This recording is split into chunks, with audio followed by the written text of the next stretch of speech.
hävisi. Mihin se meni? Terkkui Milanosta. Eikö ihan ole Milanosta?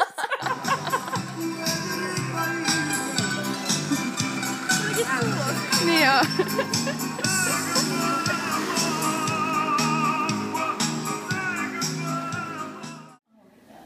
Tultiin meidän Airbnb-kämppää Napolissa. Tää on ehkä vähän epäilyttävä.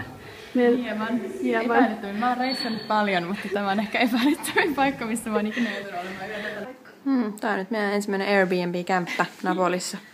Huomattiin just, että ikkuna on rikki. Vahinko. Pikkuvikoja. Mutta tää on oikeesti ihan kiva. Tähän haisee kuselle. Pikkusen haisee, mä en tiedä mistä se tulee se haju, mutta ihan kiva.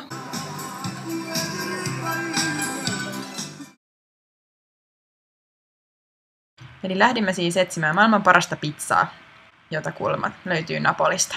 Mutta siellä oli ihan hirveän pitkä jono, niin me ei päästy tonne sisälle asti siinä ekana iltana.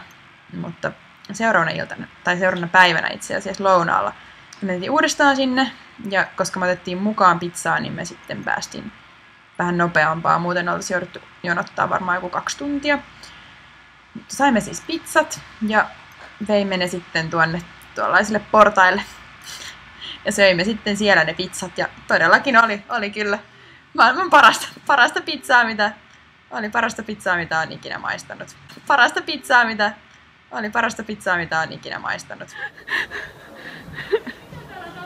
Tuolla on mies, joka kantaa tuolia. Sitten tuossa oli joku kuivatti vaatteita kadulla. Ja sitten täällä on vittu tällä elävän ihmisen kokoinen. Joku vitun patsas saatana.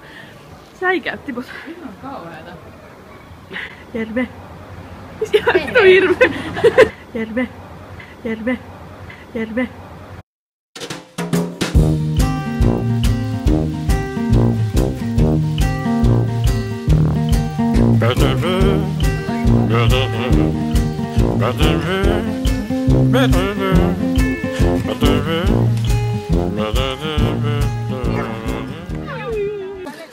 Täällä me ollaan nyt Pompeiissa. Meillä kävi äsken vähän ikävä juttu, mitä mä en nyt halua tässä videossa paljastaa. Me tehtiin paha teko. Tosi paha teko. Mä en ole ylpeä. Kommentoikaa taas, jos haluatte tietää meidän pahan teon. No niin, nyt ollaan sitten täällä amfiteatterilla. Sitten tässä on joku hemmetin möhkäle tuossa keskellä.